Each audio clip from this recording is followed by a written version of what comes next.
అన్న మీరు నిరుద్యోగులు అన్నారు కాబట్టి నేను ఈ ప్రశ్న అడగాల్సి వస్తుంది. దయచేసి వినేవాళ్ళు కావచ్చు, విద్యార్థులు కావచ్చు, వాళ్ళ పేరెంట్స్ కావచ్చు, ఎవరైతే ఇన్‌స్టా, ఫేస్‌బుక్ కావచ్చు, సోషల్ మీడియాని ఫాలో అయ్యేటువంటి వ్యక్తులందరికీ కూడా చెప్పదలుచుకుంది.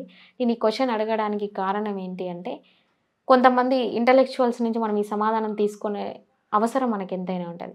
నేను అడిగే క్వెషన్ ఏంటి అన్నా అంటే, మీరన్నట్టు నిరుద్యోగులది కీలక పాత్ర. ఈరోజు అన్యాయం అయిపోయినటువంటి ఫస్ట్ లిస్ట్‌లో వాళ్ళుంటారు. మరి ఉస్మానియా యూనివర్సిటీ లాంటి పేరెన్నిక కన్నటువంటి యూనివర్సిటీలు తెలంగాణ రాష్ట్రంలో అటు పోతే కాకతీయ కావచ్చు, ఇటు పోతే మహాత్మా గాంధీ కావచ్చు, తెలంగాణ కావచ్చు, ఉన్నటువంటి 7 జేఎన్‌టీతో కలిపి. ఈ యూనివర్సిటీలలో పీజీలు, పీహెచ్‌డీలు చేసినటువంటి మీరు ఇందాక చెప్పినటువంటి డెఫినేషన్‌తో కూడిన మేధావులు చాలామంది ఉన్నారు. ఒక ఒక డెఫినేషన్ చెప్పగలిగి ఆర్టికల్స్ రాసేటువంటి వాళ్ళు కూడా సెర్చ్ చేసేవాళ్ళు చాలామంది ఉన్నారు. మరి నిజంగా నిరుద్యోగులు తరపున ఈరోజు ప్రతినిధి అని చెప్పుకుంటున్నటువంటి బర్రెలక్క మీద మీ ఒపీనియన్ ఏంటి? ఆమె మామూలు స్టూడెంట్. నేను ఆమెను ఒక రిఫార్మర్ లెక్క నేను చూడా. ఓకే. ఆమె ఒక ఎలక్షన్స్ కంటెక్ట్ చేయడానికి ఒక ప్రయత్నం చేసినప్పుడు బయటికి వచ్చింది. ఒక వీడియోతోని వైరల్ అయింది నిరుద్యోగం దాంతో. అక్కడి వరకు అంతే. ఆమె ఒక పోటీ చేయాలనుకుంది. అంటే నేను ఏమంటున్నా అంటేనా, రాజ్యాంగం ఒక మనిషికి ఇండివిజువల్గా ఎక్కడి నుంచైనా ఇండిపెండెంట్గా పోటీ చేసే హక్కు ఇచ్చింది. అంతవరకు ఆమెను ఒప్పుకోవచ్చు అందరూ. కానీ ఇక్కడ నేను అడిగేది ఏంటంటే, 30 లక్షల మంది నిరుద్యోగుల ప్రతినిధిని నేను, 30 లక్షల మంది నిరుద్యోగుల తరపున నేను నామినేషన్ ఇస్తున్నాను, 30 లక్షల మంది నిరుద్యోగుల తరపున నేను ఈరోజు కంటెస్ట్ చేస్తున్నాను అని చెప్తున్నారు. ఇది ఎంతవరకు కరెక్ట్ అంటారు? అంటే పెద్దలు కూడా సరే ఈ మాట అన్నప్పుడు చాలామంది సపోర్ట్ చేసింది కదా.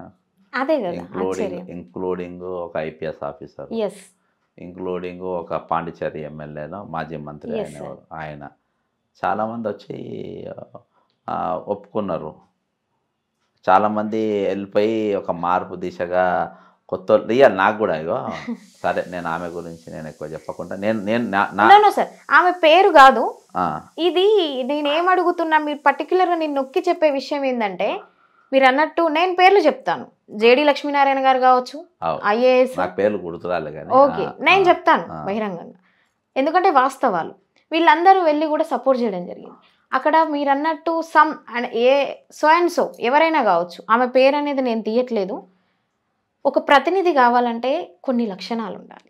లేకపోయినప్పటికీ మనం ఒక రంగంలో అడుగుపెట్టినప్పుడు పూర్తి అవగాహన తెలుసుకునేటువంటి ప్రయత్నం చేయాలి. గ్రూప్ 1 నుంచి మొదలుకొని 2 సార్లు ఫెయిల్యూర్ అయినప్పటికీ, గ్రూప్ 2 వాయిదా పడడం, గ్రూప్ 4లో OMR షీట్స్ వచ్చినాయని హైకోర్టు మొట్టికాయలు వేయడం ప్రభుత్వం, మొన్నటికి మొన్న జనార్దన్ రెడ్డి గారు రాజీనామా చేయడం, మెంబర్స్ రాజీనామా చేయడం, దానిని గవర్నర్ గారు మొదటగా ఆమోదించకపోవడం, తర్వాత ఆమోదించడం. ఇట్లా వస్తే మెగా డిఎస్సి అనే దాని విషయంలో హారిజెంటల్, వర్టికల్ అనేటువంటి రిజర్వేషన్ల మీద పోరాడడం, పెద్ద ఎత్తున ఉద్యమం చేపట్టినటువంటి జీవో నెంబర్ 46 కావచ్చు. ఇన్ని విషయాలలో మరి ప్రతినిధి అయి ఉంటే అది ఎవరైనా కావచ్చు, నేను ఆమెను అనట్లేదు, ఎక్కడ వినిపించారు వాయిస్? ఎందుకు మేధావులని చెప్పుకొనబడుతున్నటువంటి వాళ్ళు మూర్ఖులుగా వ్యవహరిస్తున్నారు అని నేను మీకు క్వశ్చన్ వేస్తున్నాను. ఇప్పుడు మన ఆమె సబ్జెక్ట్ కొనసాగిద్దాం, ఇవన్నీ ఆన్సర్. అదే అయితే ఆమె నిరుద్యోగుల తరపున అనేది ఒక వాయిస్ వాడింది. ఈరోజు నిరుద్యోగులు ఆమె కాదు, కాంగ్రెస్ ప్రభుత్వమే నిరుద్యోగులతో వచ్చిందని చెప్తున్నారు. అర్థమైందా? ఇవాళకి సిబిఐ హైకోర్టులో నా పిటిషన్ ఉంది టీఎస్ఎస్పీల ఇది వేయాలని. ఇవాళకి నేను నిరుత్సాహంతోనే ఉన్నా మీరు అడిగిన ప్రశ్నల పైన. జనార్దన్ ఇప్పుడు తప్పు చేసిన వాళ్ళను పూల బొకే ఇచ్చి పదవి విరమణ చేసి ఎట్లా పంపుతారమ్మా? వాడు ఎంతమంది ఫేర్వెల్ పార్టీలు ఇచ్చి ఎట్లా పంపుతారు చెప్పండి? అది తీయనికి లేదు కదా. బర్లక విషయానికి వస్తే ఏంటంటే, ఆమె ఎట్లా ఐడియా వచ్చిందో, ఎవరు ఐడియా ఇచ్చిందో ఏందో తెలియదు. నామినేషన్ వేసింది, నిలబడ్డది. మీరు నమ్ముపోని నేను కూడా స్వాగతించింది. అయితే రేపు నేను ఆ తరపున ఇంకా కొంతమంది వచ్చే రోజులు రావాలని కూడా నేను అంట. సరే ఆమె కాన్సెప్ట్ ఎట్లా పోయిందనంటే, చాలా డబ్బులు వచ్చినాయి, చాలా మంది పైసలు చేసిండ్రు, చాలా మంది ఇట్లా చేసిండ్రు అట్లా చేసిండ్రు అనేది ఒక లైన్ పోయింది.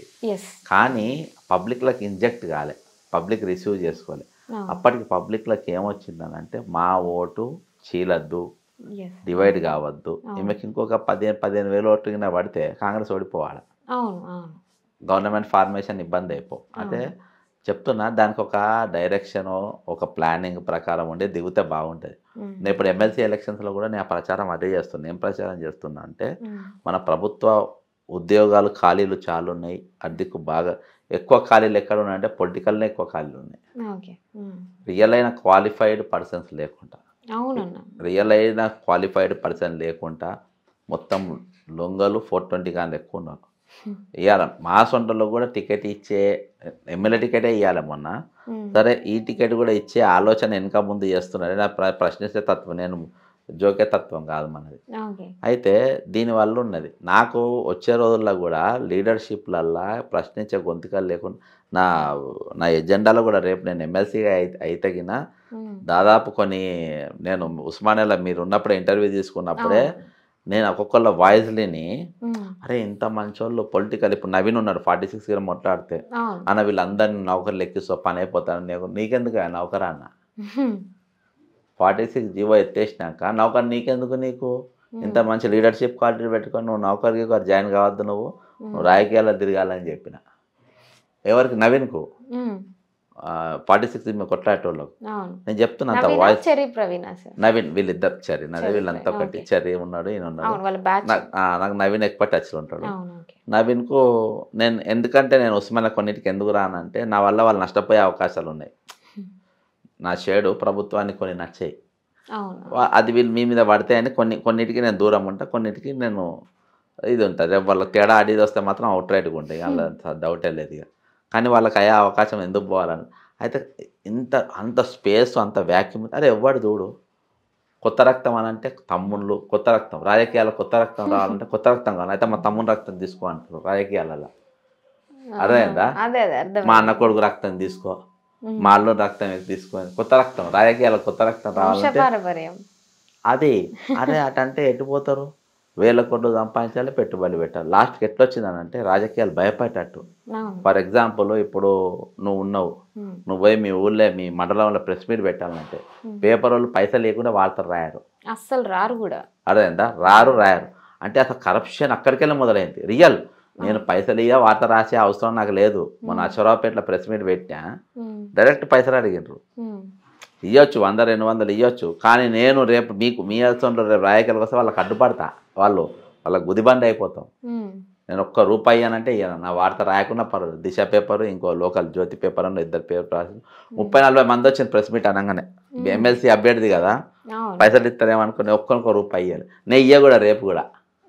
అదేందా? అక్కడికి సత్తుపల్లి పోయినా వాళ్ళు పైసలు ఇస్తామే రాస్తామా అంటే ఫస్ట్ నేను రాజకీయాలకు దిగబోతున్నా అని ఒక అన్ఎంప్లాయ్, క్వాలిఫైడ్ అన్ఎంప్లాయ్ అంటే పనికి మాలిన unemploy, qualified unemploy, highly sophisticated unemploy అంటే సమాజం పైన అన్ని దిక్కులకి వెళ్ళి మేధావి కంటే ఎక్కువ మేధావైన వీళ్ళు నేను రాజకీయాలు చేయాలి అని మండలంలో జిల్లాలో ప్రెస్ మీట్ పెడితే మేము పైసలు ఇస్తేనే వార్త రాస్తాం లేకుండా రాయమని ఫస్ట్ గొంతు కోసేది మండల లెవెల్లో జర్నలిస్టులే. అర్థమైందా?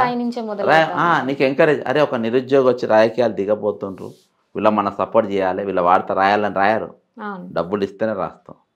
నేను 179 కేసులు వేసిన ప్రభుత్వం మీద, ఎన్నో కొట్లాడినా. ఎవడు పాలయ్యారో తెలంగాణలో పుస్తకం తీసిన. నేను నిరంతరము ఉద్యమంలో ఉన్నా. కాంగ్రెస్ పార్టీ అధికారం రానికి కీలకమైన రోలు నాది ప్లే చేసిన. అయినా కానీ నేను నియోజకవర్గం పోయి ఒక ప్రెస్ మీట్ పెడదామని మీడియా పెడితే పైసలు ఇస్తే మేము వార్త రాస్తాము అనే కాడికి వచ్చిందని అంటే ఎక్కడికి అంటే నువ్వు సిన్సియర్గా ఉండడానికి వీలు లేదని జర్నలిస్టులే అంటున్నారు ఈరోజు. జర్నలిస్టులు ఎందుకంటున్నారు, ఏమంటున్నారు అంటే నీవు సిన్సియర్గా ఉండడానికి వీలు లేదు, నువ్వు తినాలే, మాకు కూడా ఇవ్వాలి. నేను చెప్తున్నా ఊరి పేర్లు ఎందుకు చెప్తున్నా అంటే వాళ్ళ తెలవాలని. నెక్స్ట్ వాళ్ళ ఫోన్ నెంబర్ కూడా పెడతా. ఎవరైనా పైసలు అడిగితే నాకు జర్నలిస్టు వీళ్ళ గూగుల్ పేలో వీళ్ళ పైసలు ఇవ్వమని నేను జర్నలిస్ట్ ఎవరిని వదల. నేను అదేందా నేను నికాస్గా ఉండాలని తెగించి ఉంటున్నాము. అదేందా ఎవరైతే వీళ్ళ గొంతులు కోసేది కొత్త రాజకీయాలలో వచ్చి నీకు రాజకీయాలు అంటే వాళ్ళ జీవితం త్యాగం చేసి రాజకీయాలకు వస్తుంది అర్థం. జర్నలిస్ట్ అది తెలుసుకోవాలి. జర్నలిస్ట్ అనేది నేను ఎందుకు అట్లా వస్తున్నానంటే ఆ లైన్లో కూడా వస్తున్నా అంటే నాకు ఎక్కడైనా హట్ అయినో నేను చెప్తున్నా. నీకు కొట్లాడడానికి తేడా తెలియదా? నువ్వు పైసలు ఎక్కడ అడగాలి? జర్నలిస్టు ప్రెస్ మీట్ అయినా కాడ కాంట్రాక్టులు చేసి రాజకీయాలు వచ్చిన వాళ్ళని అందుకని మన దిక్కు సెక్కు ఉండదు, మనం పబ్లిసిటీ చేయాలి. కాబట్టి దొంగలను మీరు అడగాలి, లంగల మీద అడగాలి, ఫోటో దిగాల మీద అడగాలి. కానీ జీవితాలు త్యాగం చేసి రాజకీయాలకు వద్దామనుకోండి నా సొంటోళ్ళు రాబోయే తరాన్ని భయపెట్టేయకుండా, మీ సొంటోళ్ళని భయపెట్టేయకుండా రేపు నెక్స్ట్ మేము పాలిటిక్స్లో చేయాలి, యాక్టివ్గా పాలిటిక్స్ చేయాలి అని ఓ ప్రెస్ మీట్ పెట్టే కదా మీరు పైసలు ఇస్తే మేము వార్త రాస్తామనే దగుల్బాజీ జర్నలిస్టులు నేను చెప్తున్నా 90% ఉన్నారు ఈ సొంటోళ్ళు లఫంగాళ్ళు. 90% జర్నలిస్టులు మండల్ లెవెల్లో నేను చెప్తున్నా కదా, మండల్ లెవెల్లో అసహ్యం అనిపిస్తుంది అసలు అలా అంటేనే.